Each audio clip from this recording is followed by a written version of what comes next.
Okay. Hi, everyone. Welcome back to Business AF Podcast. Thank you for joining us today. We're a little bit earlier this week because we have a military working mom on the whole able to join us a little bit earlier than normal. So let me turn off my sound. Amy Schweizer, former professional athlete, mom, and she is an entrepreneur and owner of Tiny Troop Soccer. Welcome, Amy. Thanks, Marissa. I'm excited to be here. I can't hear you. No. So good to there. Hear me? Good. Yeah. Sorry about that. That happens. Okay. Go ahead. Thank you for joining us. Yeah, so today we're talking a little bit about the military spouse community, but also how you went from, doing your own thing, carving your own path, but it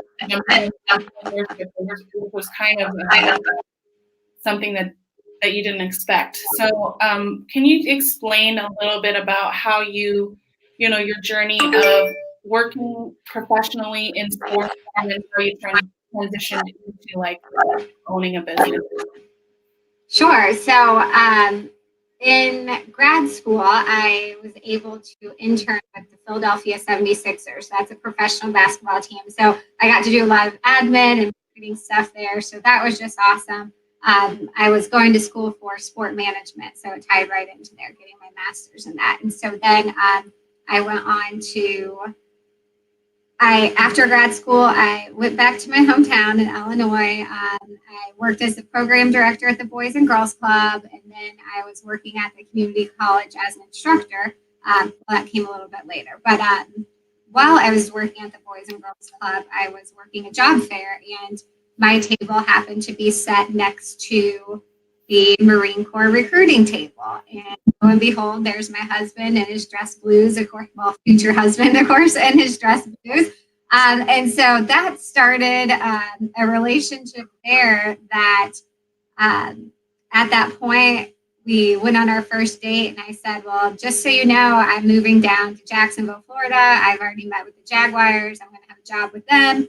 The Jaguars NFL team. And he's like, okay, well, just so you know, I'm moving to California in a year because I'm getting stationed there. And we're like, okay, great.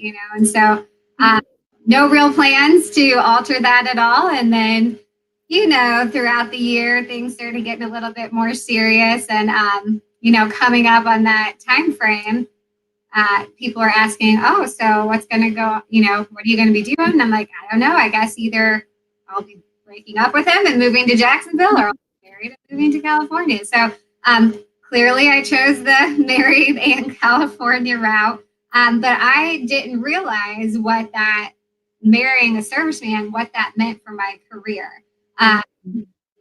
Prior to marrying him, I was very career oriented. My whole life, it was more of a, if I find a husband, he'll add to whatever I already have going on, not be my whole life and, revolve around him. So when we got married, moved to California a week later, and so I left my job as the instructor, clearly didn't get down to the Jaguars and had to send that email off, which still kind of stabs me in the heart a little bit. But so moved to California. And then through the next 3 or 4 months, I was trying to find a job and could not find one for the life of me besides retail or something like that, which is fine if that's what you want to do, but that's not where I was at in my career. And so I applied for a job with MCCS, so the Marine Corps Community Services on base with their youth sports programming. And I thought, surely I have a background in this, right? I've done everything for this. And I didn't even get an interview for that job. Kind of started the bitterness in my mouth about military spouse employment and how things are going to be happening from there. So fast forward 3 or 4 months, I still can't find a job that's comparable to what I was doing regarding skill, my passions, or even definitely salary-wise. I ended up having to go on unemployment. And prior to that, I'd always thought, And I have to admit, I had this negative stereotype, like, oh, if you're on unemployment, surely you could really find a job if you wanted to. And that wasn't the case. When you do that, you have to write down all the jobs you apply for. You have to hit a certain number and keep a record of it. So, I had sheets of these jobs that I had applied for. And so that really shifted my mind to thinking, I just was like, unemployment, that's not a bad thing. It's a helpful thing in this gap. But, where do I go from here? Right. Yeah. So you talked a little bit about, the struggle of finding a job as a military spouse. And this was, I don't know how many years ago when you first moved to California. Do you feel that that's changed at all in terms of the military spouse community, or in general, in terms of job opportunities and companies that are looking to hire military spouses? I do think so on certain levels. So we've been married for about 10 years now, so I've been in the game for quite a while. I definitely think the military spouse community has evolved tremendously. There's so great groups and networks to get you out there to find employment, such as the Military Spouse Advocacy Network or the Military Spouse Creative Groups. There's different Facebook groups and Blue Star Families, a lot of things that and organizations that have come to realize, okay, if the home life isn't going well, so such as the wife's not satisfied personally because of the lack of career options, things aren't going to go well for the service member. So I think people started realizing that and started getting more on board with it. So there's organizations, there's been a couple of legislative things that have happened for spouses who have trades, which has been awesome. So they've allowed credit so that doesn't have to pay each time they move to a different state. Right. And just in general, people have been more supportive. Now, on the entrepreneur side, I think there's still a ways to go for that. It's hard to create your own thing and then implement it on base. Many restrictions as to what can be allowed. So it's definitely evolved, but still has a long way to go. Right. Yeah, and you talked about the restrictions in terms of what you can do as a military spouse entrepreneur and stuff like that. How have you combated that and built Tiny Troops? Sure. So most of the time we partner with the parks department. So whatever the city the base is in, we contact the parks department, and they're like, yeah, this is great. We love to support the military. We'd love to have extra programming at our park. We work out different contracts or agreements with them to use space at their park. So it's still within that 5 to 10 minutes of base. So it's accessible for the service members and families, but then it's also able to open to civilians, and so they're able to come and kind of share worlds in that sense. Yeah, that's a good way to partner with people and bring the community together and understand that there are people that can help. I mean, us civilians can help you guys too. Do you have the way Tiny Troops is structured? Are you focused on mostly working with military spouses in terms of your staff, or is it kind of a blend of civilian and people that are in the service or affiliated with the service? So we're mainly military spouse. One of the, again, going back to me starting and not being able to find a position, a job. So one of the things that we love about this, and I love about the organization, I'm able to provide employment opportunities for other spouses who, may not otherwise have the opportunity. And is it the, $80,000 career that you used to have? Not quite, but is it getting you out of the house and you're able to do something that you love and are passionate about, and you're making income to contribute to your family? Yes. So we're mainly comprised of military spouses. We have a few dependents, a couple active duty, but that, and we're open to civilians too, of course. So it just tends to fall into that zone. Yeah, that's cool. So, I mean, you've been kind of at this for quite some time now. Obviously, California, then back on the East Coast. Can you talk a little bit about when you realized you were a business owner versus like this is just your side job and this is what you're doing to help bring in income to your family? Yeah. So once we, I met a core group of girls in Okinawa, and once we started PCSing and moving to different places, that's how we started our first location was in California when Michelle, one of my good friends, moved there, and then we started in North Carolina, Virginia, where we had some people there. So once we hired outside of those people, I thought, okay, now it's a business. I need to start treating it as a business.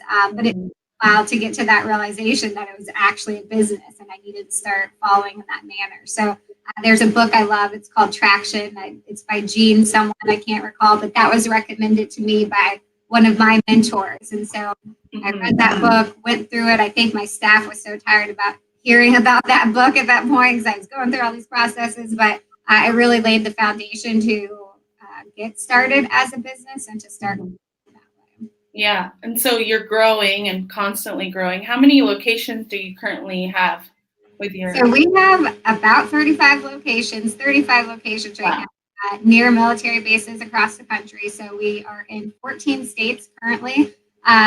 We're expanding greatly in 2020. We're set to have about hopefully at least 5 new locations each month. So, we want to be widespread because part of our mission is to serve military kids and then while teaching them the great game of soccer. So it's a real unique thing, a unique way to serve, but we look at it as our way to give back to them because there's so many things that change in their world and it's not their fault that the circumstances that they're under. So, if they move from Camp Lejeune to Camp Pendleton or whatever it is, and they see a Tiny Troops coach on Soccer Island, which is what we call soccer, they get really excited. It provides something constant for them. Right. That's one of the perks of growing as well. And we're going to be hitting a lot of the overseas bases next year too. Oh yeah, I think that I remember seeing an update about that or something. Yeah. That's exciting. So do you get to travel overseas?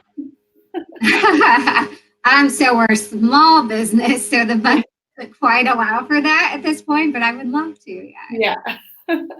So,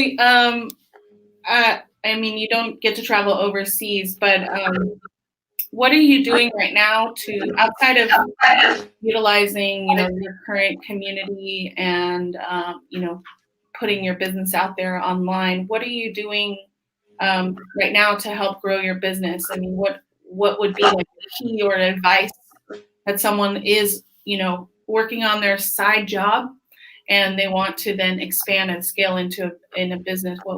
What advice would you give them? Sure. So I would say utilize the resources that you have. There's pretty much a tutorial or a person or an organization that can help you with any of the questions you have. So I've utilized the Small Business Development Center a lot, and I still actually have contact with that lady from there out of Illinois. So I still confer with her about different questions I have, and she can throw different resources. Networking within the military community, it's like 3 degrees of separation or maybe 2. So if you out there like, hey, this is what I'm looking to do. Does anyone know anyone in this field? Lo and behold, someone's going to know somebody who can connect you and get you started in the field. So just, don't feel limited. I know it's hard to not feel limited, but you just have to kind of weave and work around some of those regulations and roadblocks to make something that you enjoy. Right. Yeah. So like you're dealing right now with, managing your home life with your business life. My question, I think what I'm curious about is, have you, okay, so you're traditional business, it's quote unquote for profit, whatever that means, when you're a small business. Yeah, right. Range, but I know a lot of professional organizations in the sports world and where you come from partner with like nonprofits. Have you ever considered a nonprofit arm that could also benefit, your program, but also give back to the military community because you're involved in that? Or have you only been, okay, this is a for-profit model? Well, so far it's been for-profit model, but we've actually just recently, within the last few months, started looking into that to see, who can we partner with? There's a lot of military kiddos in our organization. We want to be a resource for other organizations. So we've just started looking into that partnership. So, if there is a business out there or a person that feels like we would have a good connection and synergy and really could support each other and what each other's doing, I'd love to make those connections. Yeah, I think it's Giving Tuesday today, so it kind of like on my brain, but I think it tends to be who still. Not necessarily you can say, okay, I'm going to put the Giving Tuesday campaign out there, this thing, but how many people have all these other causes, right? So how do you stand out from that? So it's a little difficult, I think, especially in the online world and if you're active. So I also, we've met, we bonded really about like women in sports. Have you thought about how you can bring about your experience as a business owner and, kind of into the professional sports world, like with the 76ers or any of the soccer teams that you like? How do you think that knowing about that professional world of sports can benefit you as a small business owner? Well, it set the model for how I do things now. So clearly a much smaller scale, but I was able to see the inner workings of, how the 76ers worked. I talked with a couple of people from the Jaguars. I worked with the San Diego Flash, which is a soccer team that you're with there, and with the Philadelphia Kicks indoor soccer team, professional team. I've had a lot of experience to see what works and just kind of scaled that down. And so I'm able to bring it in to Tiny Troops. I would love to make those professional connections and maybe, somehow partner Tiny Troops with one of those teams, which hopefully isn't too far off in the near future. But I think we have a lot of cool opportunities and experiences for our kids as well. Yeah. So you worked in basketball, you played soccer. If you had to pick a team to work with, who would it be and why? Yeah, so I would definitely pick the Indianapolis Colts. I was able to meet Nancy Irsay a few years ago, and she, the team's owners. And my husband's an avid Colts fan, so I could be allowed to work for anyone else. But with the Colts, and I would love to work in the community relations department. I heart for serving others and for helping out wherever I can, whenever I can. So that's the dream job would be community relations. Yeah. I think they are an organization that's one to model after. I mean, the owner's a little crazy, but I didn't say that. I didn't say anything about that. No, but they did. It was pretty cool and sad that he's not around. But I heard he's a good guy to be around. So what's next for you in 2020? I mean, I know you talked about expanding, but where are you going next in terms of expansion? So we're starting in Japan. We have the ball rolling there. So in Yokosuka, continuing and doing some stuff in Okinawa. We have some Korea on the list, Guam, Spain. So hopefully we'll be hitting those locations in a few months. That's cool. And how does someone get involved with, oops, sorry, this is the wrong banner. How does someone get involved with working with you? Like whether it's a coach, assistant, I mean, do they just contact you? Like, do they have to have any previous skills as a coach? Yeah, so for our coaches, so we have a list, and I'll have to shoot it over to you. We're currently looking to hire near about 20 bases, I think is on our list for February. So we're looking Mhm. at us interviewed and trained and hired in February. But we have an application that everyone can fill out. It's online. But yes, you do have to have prior playing experience. One of the things that we feel sets our program apart from others is that it's not just Amy's mom and her yoga pants out there volunteering, or, my husband who was voluntold to be out there and could care less about soccer, teaching the kids at that point.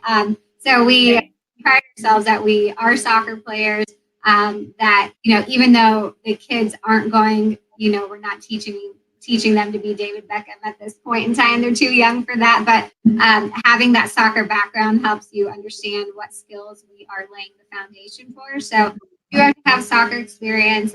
We prefer if you have experience working with children.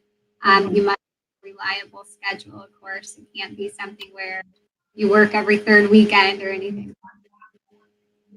Right. I'm glad that there's flexibility in that, and I hope that if someone's watching is interested in, working with you on that, on your growth, because you are growing. I know you have to go get your kids soon, so we're gonna wrap this up soon. But one of the things we do at the end of every show is ask you a random question. Kind of shows your personality. So I'm going to put it up on the screen, and it is, if you're on an island by yourself, what is one album you bring to listen to? Oh, man. One album. Well, lately, so I have 3 boys, so usually my car consists of Kids Bop or something of that nature. Yeah. So I haven't really listened to music too much of my own, but in the evenings, usually, if I'm doing dishes or something, I like to throw on some Nora Jones. Ask Alexa to play that, so that kind of is my calm down, chill. I think on an island, maybe if I had some sort of tropical drink too, I think some band would be a good thing. Yeah. It's an interesting question, and you get people's personality. Like, oh, I'd probably freak out, by myself, so I'd have to get something to like pump me up. But yeah, definitely. Well, again, I have 3 boys, so if I was on an island by myself, I could just lay there. I wouldn't even need anything. The ocean and the silence would be great. Right. Yes, a lot of people would enjoy that. I know. I think a couple years ago, I probably wouldn't be like wanting that, but now I'm like, take me to the island and leave me there for a long time. But as an entrepreneur, we all know too that you can't really do that anyway. So when you got things would be crazy. Right, exactly. So if people want to follow your page, they can connect with you on Facebook. That's where you can get all the information about the Tiny Troops program. If to follow you, they can. This is on LinkedIn. So your profile is linked right there. They can connect with you, and also maybe. So the link is in the description. Is there any last final words you would like to say to everyone watching? I would just say again to military spouses, it's easy to be discouraged, but don't be, reach out to people, connect, use those groups. You can still do what you love. It may look a little different than what you thought it would look, but you just have to keep an open mind and keep a positive attitude, and it can work out. Yeah. Well, thank you again, Amy, and I'll see you soon. Yeah, see ya. Thanks. Bye. We end it.